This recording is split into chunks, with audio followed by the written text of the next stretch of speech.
It's 7 o'clock, time for our regularly scheduled council meeting. Mike, would you call the roll, please? Collier Wise. Here. Erickson. Here. Holland. Here. Humphrey. Here. Mines. Here. Price. Here. Sorensen. Here. Ward. Here. Mayor Powell. Here. Would everyone please stand for the Pledge of Allegiance? Pledge allegiance to the flag of the United States of America and to the republic for which it stands, one nation, under God, indivisible, with liberty and justice for all. Thank you. Next item is minutes. We have February 6th special meeting, February 6th regular meeting, and February 13th special meeting. Motion is second to approve all 3 minutes. All in favor signify by saying aye. Aye. Opposed, no. Motion carries. Item 4, adoption of the agenda. John or Mike, any changes that you're aware of from the agenda? Okay. Move approval. Second. Motion is second to approve the agenda as presented. All in favor signify by saying aye. Aye. Opposed, no. Motion carries. Under visitors be heard, addressing the council. Persons addressing the council shall use the microphone at the podium. Please raise your hand to be recognized, go to the podium, and state your name and address. For items that are not on the agenda, members of the public may speak under visitors to be heard on any topic not on the agenda. Remarks are limited to 5 minutes and no decision will be made at this time. For agenda items, public testimony will be taken at the beginning of each agenda item after the subject has been announced by the mayor and explained by staff. Any citizen who wishes may speak one time for 5 minutes on each agenda item. Public testimony will then be closed and the topic will be given to the governing body for possible action. At this point, only city council members and staff may discuss the current agenda item unless a council member moves to allow another person to speak and there's unanimous consent from the council. Questions from council members, however, may be directed to staff or a member of the public through the presiding officer at any time. At this point, is there anyone in the audience that has an item on that they'd like to discuss that's not on the agenda? Seeing none, council. Anybody on the council? Seeing none, we'll move to item 6, public hearings. We have none. Item 7, old business. We have none. So we'll turn to item 8, new business. Item A, a request from Vermillion Food Pantry Weekend Backpack Program to close a portion of Franklin Street for their 4th Feeding Vermillion Food Giveaway on March 2nd, 2017 from 1 p.m. to 8:30 p.m. And Derek. Yes, so Jack pretty much said it all. It's Vermillion Food Pantry's Weekend Backpack Program's 4th Feeding Vermillion Food Giveaway event. It's going to be Thursday, March 2nd, and they're requesting to close Franklin Street, just the curvy part here. I have the map here, just this curvy portion of Franklin Street in front of the armory there from 1 to 8:30 p.m. on Thursday, March 2nd. And all the safety departments have been notified of the closure and have found no concerns. And yeah, that's pretty much it. Okay, comments or questions from the council? Yeah, it's the same as the ones in the past, the other three, or the other three rather.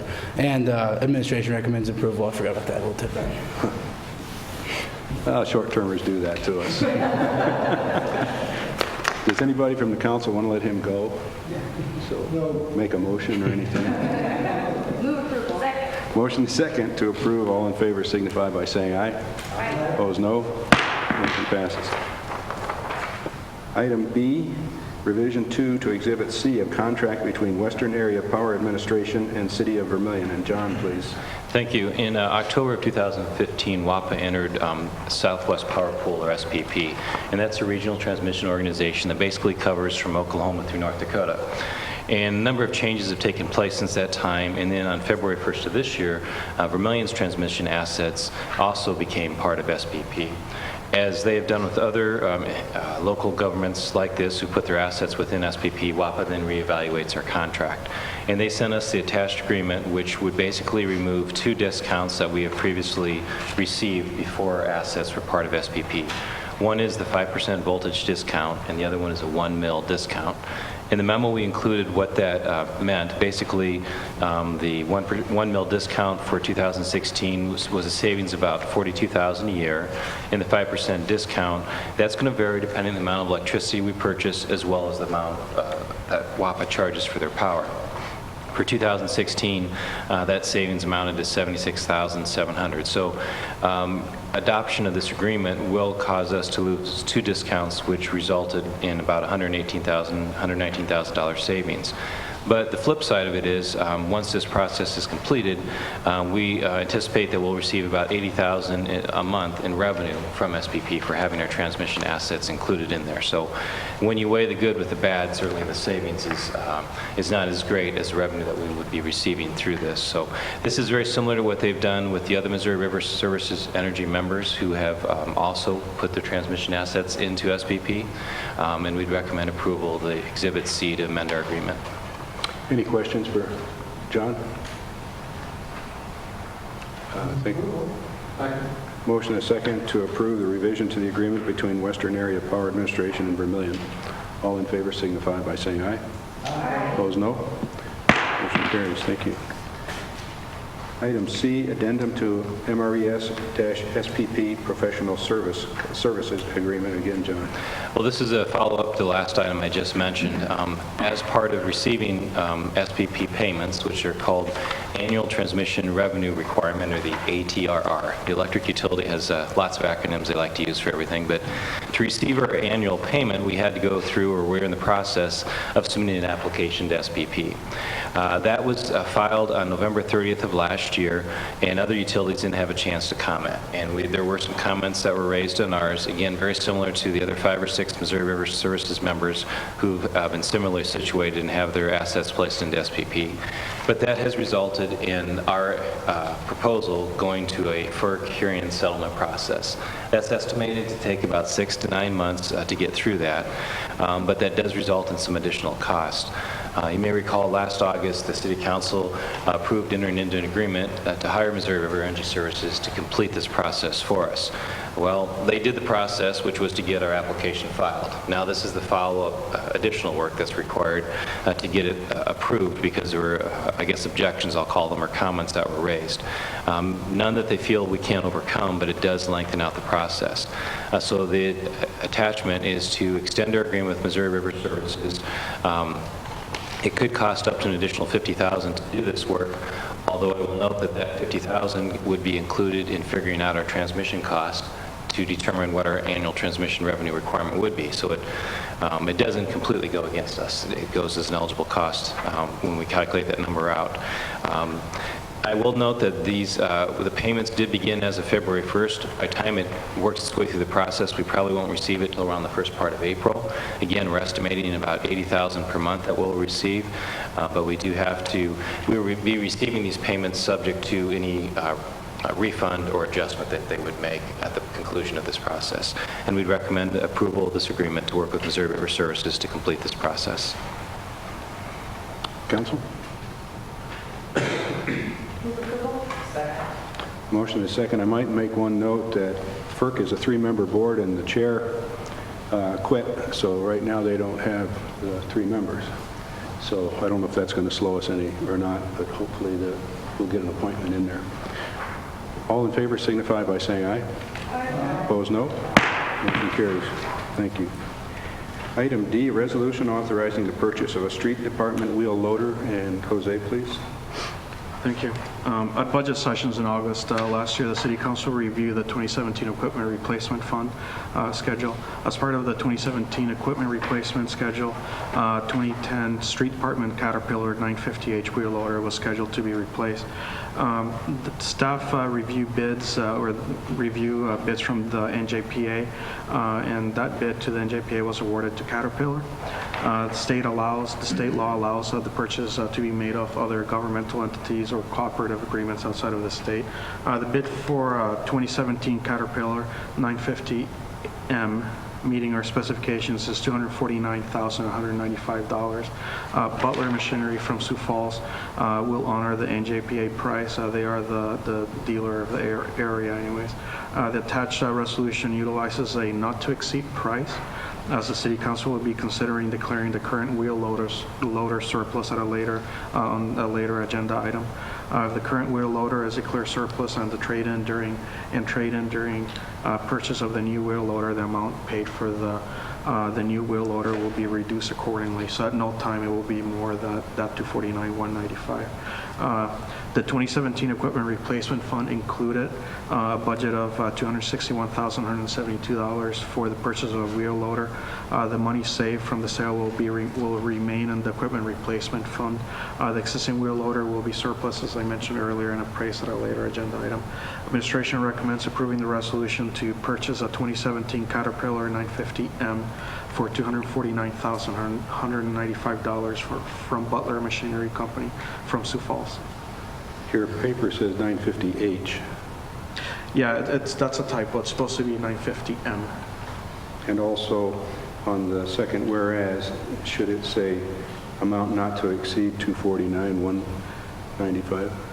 I put the whereas, I put it at the bottom on the bolded section in Okay. your 2017 Caterpillar 950M from Butler at no more than the above stated price. And I think Okay. the price would be in the second whereas.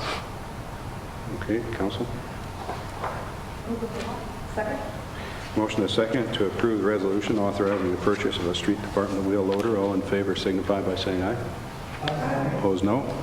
It carries. Item E is declaring a street department wheel loader surplus. And again, Jose?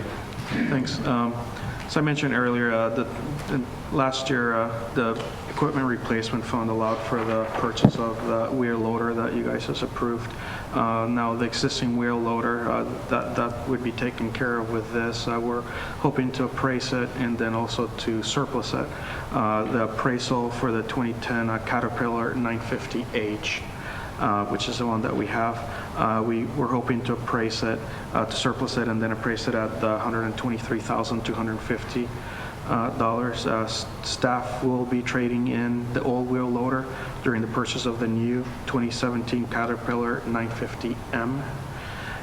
For the street department, Butler, we have already discussed this with Butler, and they have offered a price or a trade-in value of $110,950 for the 2010 Caterpillar 950H wheel loader. All sale proceeds from the equipment will go to the equipment replacement fund. The administration recommends declaring the above-listed equipment a surplus and moving forward with appraisal by the surplus property appraisal committee for the wheel loader. Since their offer of 110,950 is just over 90%, does that mean that if the appraisal committee appraises it at the 123,250, it's a done deal? Yep. Okay. Questions for Jose on this? I think Mr. Sorensen. No, I was just going to point out that it's $25 more. Right, right. So it meets the 90. Second? Motion is second to approve the declaring a street department wheel loader surplus. All in favor signify by saying aye. Aye. Opposed, no. And then you want them to meet after the meeting to Yep, do the fill appraisal? this out or sign it. Just happen to have it with you. Item F, transfer of police department AED to Clay County Sheriff's Office. And John, please. Thank you. The police department recently purchased 4 new AEDs, or automated external defibrillators, and 3 of those were placed in some vehicles that previously did not have one, and we have 1 extra one right now. The Clay County Sheriff's Office also carries AEDs in their first response vehicles that they use throughout the county and here in Vermillion as situations warrant. So they have a need for one, and the proposal before you is to transfer one of those AEDs to the Clay County Sheriff's Office. Included in the memo is the state statute which allows you to transfer land or property between political subdivisions. So unlike Jose, I'm not able to receive any funding for this, but we would nonetheless be able to move it to a situation where it may be available for use if needed. Thank you, John. Any comments or questions for John? Obviously, this has got to be in working order or something, or do we put as is on this? I mean, if it's due to be surplus, there must be a reason. They're nearing the end of their life expectancy, and that's why we're working to replace these in law enforcement. But, you know, it's better than nothing, and which is a nice way to say it. Typically, when these are utilized, that person has already passed, and this is trying to, you know. And a lot of updating deals with the masks and things like that, so Yes. the machine itself might still be just, Yeah. okay, if they're willing to take it. I'm sorry? Oh, you can go ahead. I move approval of it. Okay. Okay, a motion and a second to transfer the Police Department AED to the Clay County Sheriff's Office. All in favor signify by saying aye. Aye. Opposed, no. Motion carries. Under bid openings, item A, electric substation items, and Shane, please. Thank you. In August of 2015, the city entered into an agreement with DGR Engineering to provide the engineering services for the new Northeast substation. In December of 2016, council approved the purchase of the power transformer for the substation. DGR recently prepared bid documents and specifications for substation materials, which were opened on February 8th. Bids were received on a 115 kV circuit breaker, 115 kV circuit interrupter, capacitor voltage transformer or CVT, and a group-operated air brake or GOAB switch. A copy of the bid summary as well as DGR's recommendation letter is attached for you guys' review. 3 bids were received for the 115 kV circuit breaker, with the low bid being received from Siemens Industry Incorporated in the amount of $100,500. 1 bid was received from Irby Utilities for the 115 kV circuit interrupter in the amount of $65,700. After review of that bid, it was determined that an additional pedestal height was needed, so an alternate bid was provided in the amount of $69,450. We had 1 bid received from ABB Incorporated, which included the cost of both of a CVT and a PT. The low bid was for the CVT, and it was in the amount of $34,825. The last, for the GOAB switches, we received 4 bids from 3 different suppliers. Southern States LLC submitted the low bid in the amount of $49,476. Light and Power Department has funds budgeted for these purchases. The recommendation of administration and DGR is to award the bids to the following bidders as follows. The 115 kV circuit breakers to Siemens Industry Incorporated in the amount of $100,500. 115 kV circuit interrupters to Irby Utilities in the amount of $69,450. The CVTs to ABB Incorporated in the amount of $34,825. And finally, the GOAB switches to Southern States LLC in the amount of $49,476. Thank you, Shane. Are these within our expectations? Yes, all of these were under the estimated cost except for the, if I remember right, it was the $69,000 for the Extra pedestal. the circuit interrupter that we needed to add that extra pedestal height. Yep. Any questions for Shane? Yes, Tom? I'm just curious, for $22, could we have gone with a South Dakota company instead of a Mississippi company? I suppose we could have, yes. I think our rules are the lowest responsible bid. Isn't Well, that correct? depending on the difference of products, but, so, Jim, do you have any comment on that, please? I think the lowest responsible bid is what we're supposed to award. The only exceptions are if you get no bids, then you can negotiate equal bid limits, statutory bid limits, you can negotiate, or if you should get a bid that exceeds the estimates that the public entity had for that particular item, then you can go back to the lower bidder and negotiate. I don't know if this one here, the $22 difference is on the one that exceeded estimates or not. But if it's not, so Siemens beat them out by $22. Okay. Correct. Further discussion? Further discussion? Motion and second to approve the bids. All in favor signify by saying aye.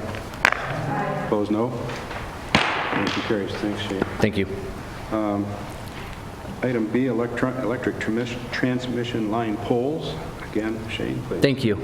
As part of the electric substation project, installation of a 1.75-mile looped 115 kV transmission line is needed to feed the new substation. The transmission line will go from the corner of 316th Street and University Road east to 465th Avenue, and then from there south to on 465th Avenue to where the new substation will be located. DGR prepared bid documents and specs for steel transmission line structures. Bids were received and opened on March 8th. 6 bids were received for the structures, with the low bid received from Transamerican Power Products Incorporated, also known as TAP, and in the amount of $174,078. Light and Power Department has budgeted funds for these purchases. Administration and DGR recommend awarding the bid for the steel transmission line structures to TAP in the amount of $174,078. Thank you, Shane. Council, questions for Shane? Apparently, the bottom bid didn't really want the job at Yeah, I don't think so. $490,000. Move approval of the low bid. Motion a second to approve the low bid. All in favor signify by saying aye. Aye. Opposed, no. Motion carries. And we'll take C and D together, electric transformers and cables. Again, Shane, please. Thank you. Annually, Light and Power Department receives bids for our electrical transformers and our electric cable. This year, we requested bid for 28 total transformers ranging in sizes. Bids were also requested for 10,000 feet of 1-aught cable and 30,000 feet of 4-aught cable. 6 bids with appropriate bid security were received for the electrical cable. The low bidder on the electric cable was Wesco with a bid price of $18,600 for the 1-aught cable and $60,600 for the 4-aught cable, for a total amount of $79,200. 5 bids with appropriate bid security were received for the transformers. The transformers are evaluated for the operating costs for their life expectancy to help determine the low bidder. So the total base price is the initial cost of the transformer, while the total evaluated price is what it'll cost throughout their lifetime. The low bidder on the transformers was Resco with an initial purchase price of $57,207 and a total evaluated bid of $106,097.80. Electric Distribution Fund includes funds for these purchases. Administration recommends awarding the electrical cable bid to the low bidder Wesco for a total amount of $79,200. We also recommend awarding the pad mount transformer bid to Resco with an initial purchase price of $57,207 and an evaluated bid of $106,097.80. Excuse me. Thank you. Council, questions?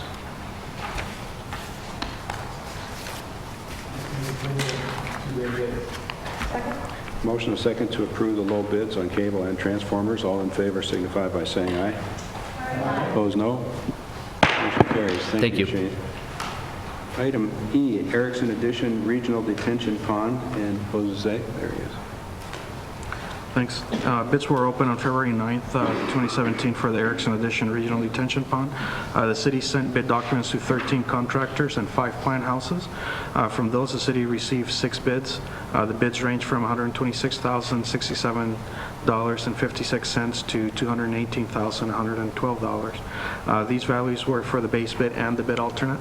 The low bid was from RMS Drainage and Excavation from T, South Dakota. The engineer's estimate was for $196,000. Bidding is required by state statute for projects that are estimated to cost more than $50,000. This project was above that value, so bids were requested. The project will include the base bid of constructing the detention pond and the bid alternate of hauling the excess material generated to the city's sand pit located by the airport. The 2017 budget included $250,000 for the construction of the pond. Administration recommends accepting the low bid with the bid alternate of $126,067.56 from RMS Drainage and Excavation from T, South Dakota. Council, questions for Jose?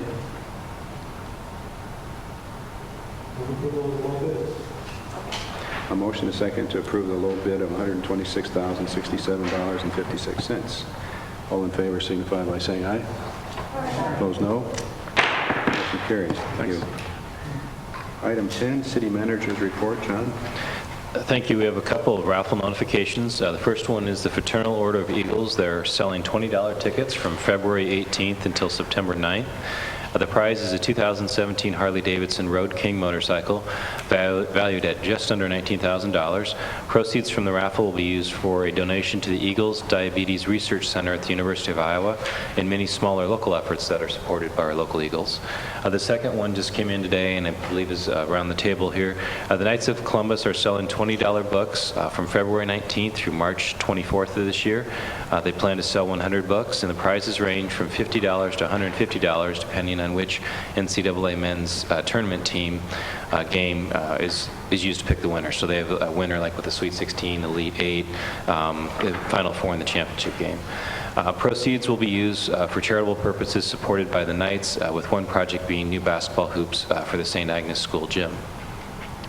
And just a reminder that the Court Street from Kidder Street to the alley between Main and Kidder Street will be closed this Saturday, February 25th, from 9 a.m. to 6 p.m., and that's for the Special Olympics polar plunge. Might have good weather for that, I guess, in terms of the polar nature of it, I guess. Paint South Dakota is again doing their annual paint-a-thon. They would like to have that take place in June of this year, and they are seeking two things. One is a volunteer group to paint a house, and then a home that must be a single-family owner-occupied home in need of painting, and the owner should be either physically or financially unable to paint the home. So if we do have eligible homeowners in the community or volunteer group, we're asked that they please contact City Hall so we can file an application to submit Vermillion as one of the 25 locations in South Dakota to participate in Paint South Dakota. And then the name for the new pool at Prentice Park has now been narrowed down to 4 options.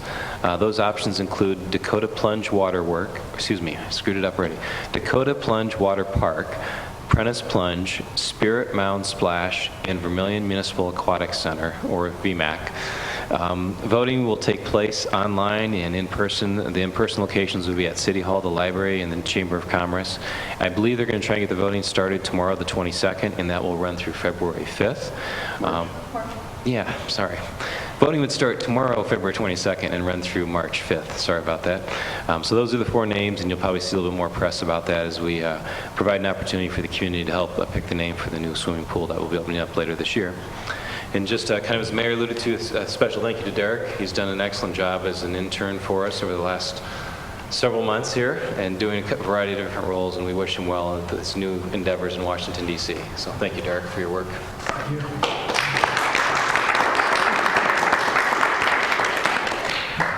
Comments or questions for our city manager? Okay, we'll turn to Mike and invoices payable. Questions on invoices? Move to pay our bills. Second. A motion and a second to pay our bills. All in favor signify by saying aye. Aye. Opposed, no. Motion carries. On the consensus agenda, we have one item. Set a public hearing date of March 6, 2017 for a retail on-off sale wine and a retail on-off sale malt beverage license for D&D Foods Incorporated for Hartford Steak Company Tavern at 7 Court Street. Move approval of the consensus agenda. Second. Motion and a second to approve the consensus agenda. All in favor signify by saying aye. Aye. Opposed, no. Motion carries. Steve. Motion and a second to adjourn. All in favor signify by saying aye. Opposed, no. We are adjourned. Thank you.